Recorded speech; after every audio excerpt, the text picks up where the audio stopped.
Hey there, everyone. Jim here with Fantasy for the Ages, coming at you with a quick take episode today.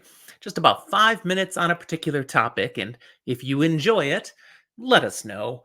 Click that like button down below. And if you haven't subscribed to our channel, we'd love to see you do so and hang out with my son Zach and I and all the content we're bringing to you all over this YouTube channel. So be sure to check it all out and look down in the show notes on other ways you can connect with us. And of course, you can always comment down below and we will answer. So today I'm talking about the pressure of ending a series well.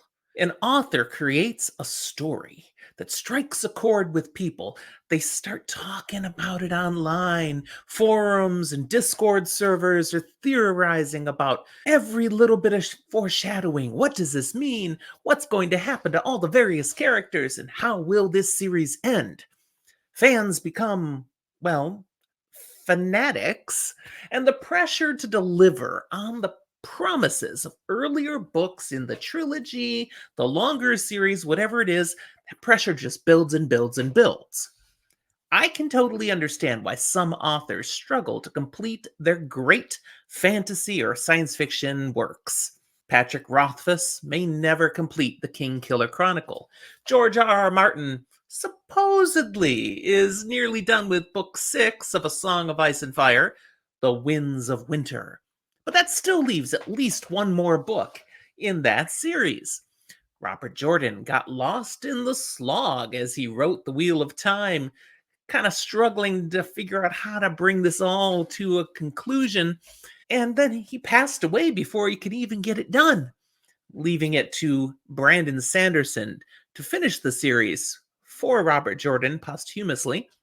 And at that, Sanderson needed 3 massive books to tie up all the loose ends there. And while I enjoy the way it ended, not everybody was satisfied.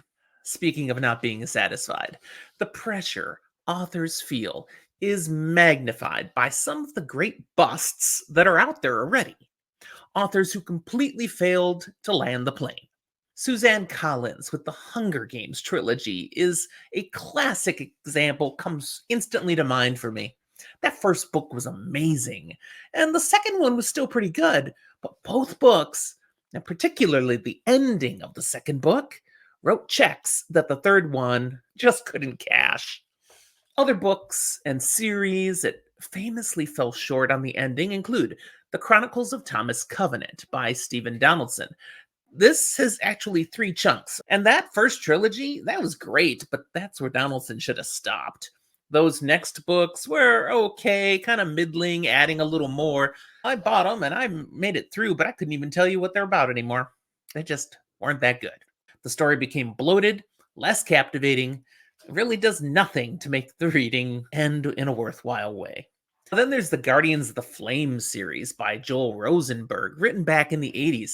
College students playing D&D who get sucked into a real Dungeons and Dragons style world as the characters they were role playing for the game, but with their own minds superimposed on the experiences and memories of their characters. I mean, that starts out as a fascinating premise, and it goes down from there. The first book was pretty good, definitely the best of the series, and each book after that progressively diminishes to where it's clear the author wasn't entirely sure what to do to finish the series.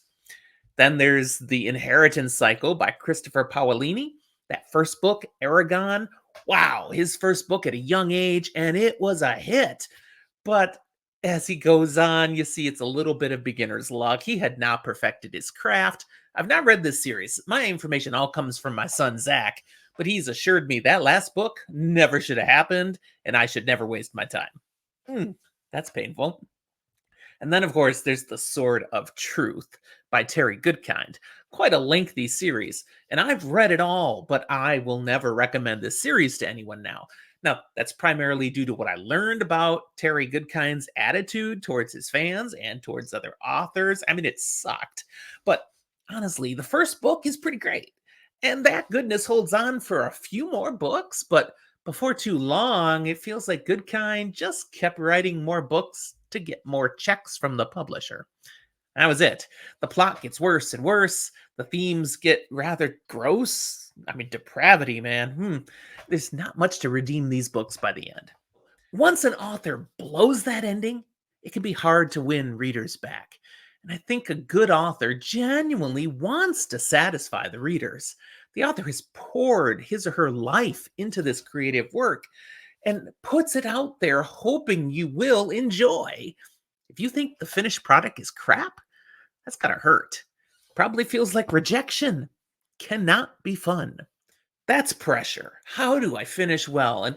And for some authors, it may come down to this. Would you rather tick a whole bunch of people off by ending your series unsatisfactorily, forever being known as the author who failed to deliver? Or would you prefer to be known as that author who frustrated the world by never finishing that fantastic series that everyone was pleading for the conclusion to?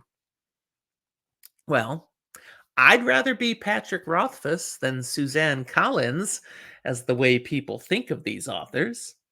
That pretty much says it all. However, to all of you amazing authors who have successfully landed the plane once, twice, repeatedly, bravo. Well done. And dare I say, encore. Thanks, everybody. That's what I have for you today. Thanks for watching, and we will talk to you next time.